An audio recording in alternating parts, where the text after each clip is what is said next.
Hello students, आप सब कैसे हो। आज मैं आपके साथ नया टॉपिक डिस्कस करने जा रही हूँ। जैसे कि आप सभी को पता है कि हमने दो टॉपिक में रेलिवेंट कॉस्ट कर लिया है ना, और मार्जिनल कॉस्टिंग कर ली। कि जो रेलिवेंट कॉस्ट है और मार्जिनल कॉस्टिंग है वो हमें डिसीजन लेने में हेल्प करते हैं। उसी के साथ हमारा एक और कंसेप्ट है डिफरेंशियल कॉस्ट एनालिसिस। ये भी एक क्या है, कॉस्ट एनालिसिस का एक टेक्निक है, जिससे हम क्या कर सकते हैं कि जो ये एक ऐसी टेक्निक है जो मैनेजमेंट को बहुत सारे डिसीजन लेने में क्या करती है, हेल्प करती है। तो कौन सी डिफरेंशियल कॉस्ट एनालिसिस क्या होता है, फिर से सुन लीजिए। जब भी एक कंपनी के पास बहुत सारे अल्टरनेटिव्स है, जब भी कंपनी ने कोई डिसीजन लेना है तो उसके पास क्या है, बहुत सारे अल्टरनेटिव्स है। तो हर अल्टरनेटिव की क्या होती है, कॉस्ट होती है ना। जैसे समझो मेरे पास अपॉर्चुनिटी है कि किसी काम को कराने की पाँचों की कॉस्ट होगी, है ना। ये ऐसा पॉसिबल बहुत ही कम होता है कि पाँचों की कॉस्ट बराबर हो। पाँचों की कॉस्ट आपस में क्या होगी, अलग अलग होगी। मतलब कि मैंने ना इसको हायर करूँ, लेबर इंटेंसिव टेक्निक यूज़ करूँ, कैपिटल इंटेंसिव टेक्निक यूज़ करूँ, तो उसमें भी कैपिटल इंटेंसिव टेक्निक में भी काफ़ी सारी वैरायटी है। ठीक है, तो हर की मैंने क्या निकालनी है, कॉस्ट निकाल लेनी है। ठीक है, तो उन आपस में दो अल्टरनेटिव के बीच में जो कॉस्ट में डिफरेंस होगा उसको हम क्या कहते हैं, डिफरेंशियल कॉस्ट एनालिसिस। कि इसके बेस पर हम डिसीजन लेंगे।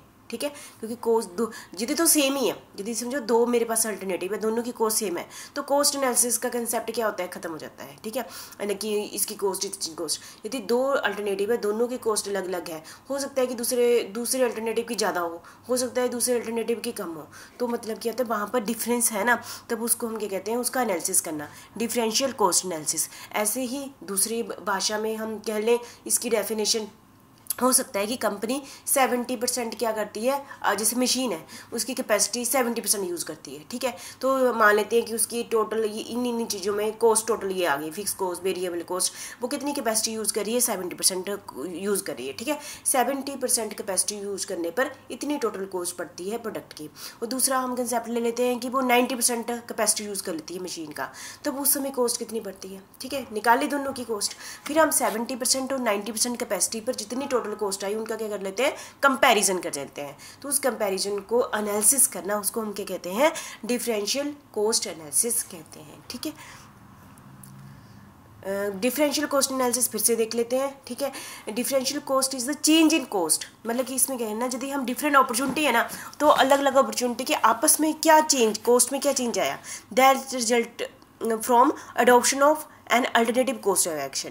यदि हम जैसे अल्टरनेटिव काफ़ी सारे ना, यदि हम इस अल्टरनेटिव की जगह दूसरी अल्टरनेटिव को चूज़ कर लेते हैं तो कॉस्ट में क्या फ़र्क पड़ेगा, जो फ़र्क पड़ेगा चाहे ऊपर पड़ेगा चाहे नीचे पड़ेगा, तो उसको हम क्या कहते हैं, डिफरेंशियल कॉस्ट एनालिसिस कहते हैं। It can be determined simply by subtracting cost of one alternative from the cost of another alternative. एक अल्टरनेटिव की कॉस्ट को दूसरी अल्टरनेटिव की कॉस्ट से क्या कर दो, माइनस करके देख लो, है ना। और from the cost of one level of the activity and the cost at the another level of the activity, है ना। तो एक लेवल ऑफ द एक्टिविटी का कंपेयर, जैसे कि मैंने बोला ना 70% कैपेसिटी और 90% कैपेसिटी, तो दोनों के डिफरेंस देख लो कि टोटल कॉस्ट में क्या फ़र्क पड़ता है। ठीक है, और in order to select the best alternative, हम कौन सा बेस्ट अल्टरनेटिव यूज़ करेंगे, तो आपके मन में तो यही आएगा, है ना। अभी तक दो अल्टरनेटिव है, एक अल्टरनेटिव का 5,000 खर्चा आ रहा है, दूसरे अल्टरनेटिव की कॉस्ट 5,500 पड़ रही है, तो आप कौन सा चूज़ करेंगे, 5,000 वाला करेंगे ना। नहीं, ये अच्छा डिसीजन नहीं होगा। सिर्फ कॉस्ट के बेस पर आपने डिसीजन ले लेना कि ये अल्टरनेटिव अच्छा है कि अल्टरनेटिव अच्छा नहीं है। जैसे कि आप सभी को पता ही है, जो हमारी लेबर इंटेंसिव टेक्निक है वो सस्ती पड़ेगी और कैपिटल इंटेंसिव टेक्निक महंगी पड़ेगी। क्यों, कैपिटल इंटेंसिव टेक्निक में जो कॉस्ट है, जो इसका फिक्स कॉस्ट है, स्टार्टिंग के स्टेज में फिक्स कॉस्ट क्या है, बहुत ज़्यादा है। ठीक है, तो हम कहेंगे नहीं जी ये अच्छा नहीं है, लेबर इंटेंसिव टेक्निक अच्छा है, अच्छी है। नहीं, हम इसका अकेले कॉस्ट के साथ कंपेयर नहीं करेंगे, हम इसके रिस्पेक्टिवली उसके रेवेन्यू से भी करेंगे। चलो ये तो मैंने लेबर, इसको छोड़ो, वैसे दो अल्टरनेटिव है जो एक ही टाइप के हैं, तो उनका यदि अकेले कॉस्ट का आपस में कंपेयर नहीं करेंगे, हम ये देखेंगे यदि हम ये अल्टरनेटिव यूज़ कर लेते हैं तो कॉस्ट इतनी बड़ी और प्रॉफिट इतना हुआ, यदि हम ये अल्टरनेटिव यूज़ कर लेते तो कॉस्ट इतनी बड़ी, प्रॉफिट इतना हुआ। तो हम प्रॉफिट का भी कंपेयर करेंगे ना, जिसमें प्रॉफिट हमें ज़्यादा होगा बहुत ज़्यादा बेस्ट हुई। लेकिन डिफरेंशियल कॉस्ट किसका एनालिसिस करती है, कॉस्ट एनालिसिस करती है। मतलब कि दो अल्टरनेटिव की कॉस्ट का आपस में एनालिसिस किया जाता है। The best alternative is one which major maximum profit. जो हमारे लिए तो वही अच्छा अल्टरनेटिव होता है जो हमें मैक्सिमम प्रॉफिट देता है और मिनिमम लॉस देता है। Differential cost analysis is quite helpful in making the analysis of cost involve in various alternatives. ठीक है, differential cost are the increase और decrease in total cost. Differential cost are the increase और decrease in total cost that result from producing. हो सकता है कि हम producing additional, जैसे ना 500 यूनिट बना रहे थे, अब हमने एडिशनल यूनिट्स बना लिए हैं, और fewer unit from the adoption of alternative course of action. ठीक है, हमने और जो आउटपुट की विद द अलग अल्टरनेटिव से की, तो जिससे टोटल कॉस्ट में हो सकता है इंक्रीज आ जाए और डिक्रीज आए। फिर से सुनिए, यदि हम पहले एक मशीन से प्रोडक्शन करते थे, है ना, फिर हमने नई मशीन ले आए, है ना, तो नई मशीन से जो एक्स्ट्रा प्रोडक्शन हुई, है ना, तो उसकी टोटल कॉस्ट में क्या फ़र्क हुआ, कम हुई या ज़्यादा हुई, तो उसको हम क्या कहते हैं, डिफरेंशियल कॉस्ट। ठीक है, तो अल्टरनेटिव कॉस्ट ऑफ एक्शन में arise due to change in sale value. Alternative cost of action, हम क्यों एक्शन लेते हैं, हम अपना अल्टरनेटिव क्यों चूज़ करते हैं, क्यों चूज़ करते हैं कि चलो पुरानी मशीन को हटा दें, नई मशीन ले लेते हैं। ठीक है, हम 4 अल्टरनेटिव्स में एक को चूज़ कर लेते हैं। तो ये वाली जो क्वेश्चन क्यों राइज होते हैं जब सेल वॉल्यूम में चेंज होती हैं। जैसे कि हमारे पुराने टाइम में 500 यूनिट की ही सेल होती थी, तो हम 500 यूनिट से काम चला रहे थे। अब मार्केट में हमारे प्रोडक्ट की डिमांड 600 यूनिट होगी, जो कि हम 600 यूनिट पैदा नहीं कर पा रहे हैं। ठीक है, प्रोडक्शन नहीं कर पा रहे हैं, तो हम क्या करते हैं, फिर हम उसको 100 यूनिट को कवर करने के लिए सोचते हैं कि नई मशीन खरीदी जाए या किया जाए। तो जो 100 यूनिट एक्स्ट्रा बनाने हैं, तो इसके लिए हमें अल्टरनेटिव की जरूरत पड़ती है। Alternative method of production, change in product mix, make और बाय डिसीजन, रिफ्यूज और accept decision, addition of new product, exploring new market, decision to drop a product line. ये सारे टॉपिक हम पहले भी मार्केटिंग कॉस्ट में पिछले कर चुके हैं ना, तो इसमें भी ये हेल्प करती है। डिफरेंशियल कॉस्ट भी हेल्प करती है।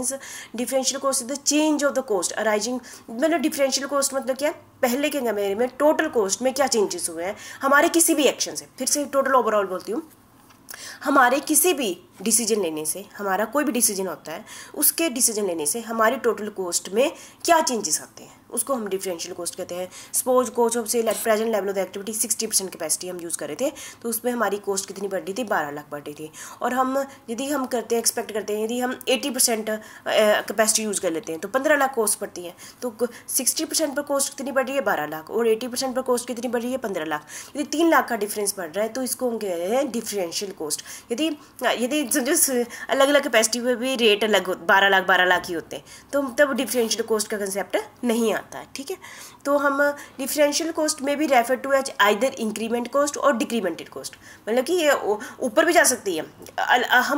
हो सकता है कि हमारे फ्यूचर में डिसीजन लेने से हम कुछ चीज़ को ऑप्ट कर लेते हैं ना, उससे कॉस्ट ऊपर भी जा सकती है और कॉस्ट नीचे भी जा सकती है। When there is an increase in cost due to increase in level of production, यदि हम प्रोडक्शन को बढ़ाने पर हमारी टोटल कॉस्ट बढ़ जाती है, तो इसको हम क्या कहते हैं, इंक्रीमेंटल कॉस्ट कहते हैं। और when there is decrease in cost, production बढ़ाने से हमारी कॉस्ट टोटल कॉस्ट कम हो जाती है, decrease in the level of the production, है ना।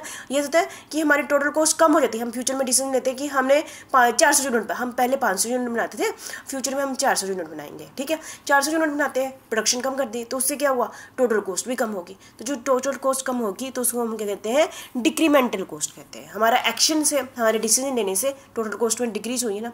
A few definition of differential cost, है ना, ऐसी दी हुई है। The institute of cost and management accountant London ने क्या दी है, डिफरेंशियल कॉस्ट, है ना, द इंक्रीज और डिक्रीज इन टोटल कॉस्ट। ऐसे नहीं है, हमारे किसी भी एक्शन के कारण फ्यूचर के लिए टोटल कॉस्ट में या तो बढ़ोतरी होती है या कमी होती है। और change in the specific element of cost that result from any variation in operation, that result from any variation in operation. ठीक है, आप समझ रहे हैं, मुझे लगता है ना। और मतलब सिंपल है, एक ही लाइन है वैसे तो, कि हम कोई भी डिसीजन लेते हैं जिसके कारण हमारी टोटल कॉस्ट जो पहले आज तक सिस्टम चला हुआ था उसमें कॉस्ट में या तो इंक्रीज होगी या डिक्रीज होगी या फिर कुछ भी फर्क नहीं पड़ेगा। यदि कुछ भी फर्क नहीं पड़ता हमारे किसी डिसीजन लेने का तो कोई प्रॉब्लम नहीं है, डिफरेंशियल कॉस्ट कंसेप्ट नहीं है। यदि हमारे किसी भी डिसीजन लेने से टोटल कॉस्ट क्या होती है, बढ़ जाती है या टोटल कॉस्ट कम हो जाती है, तब उस एनालिसिस को हम क्या कहते हैं, डिफरेंशियल कॉस्ट एनालिसिस कहते हैं। The increase in total cost और change in specific element of cost, किसी भी कॉस्ट का एक एलिमेंट हम स्पेसिफिक एलिमेंट चेंज कर देते हैं, that result from any variation in operation.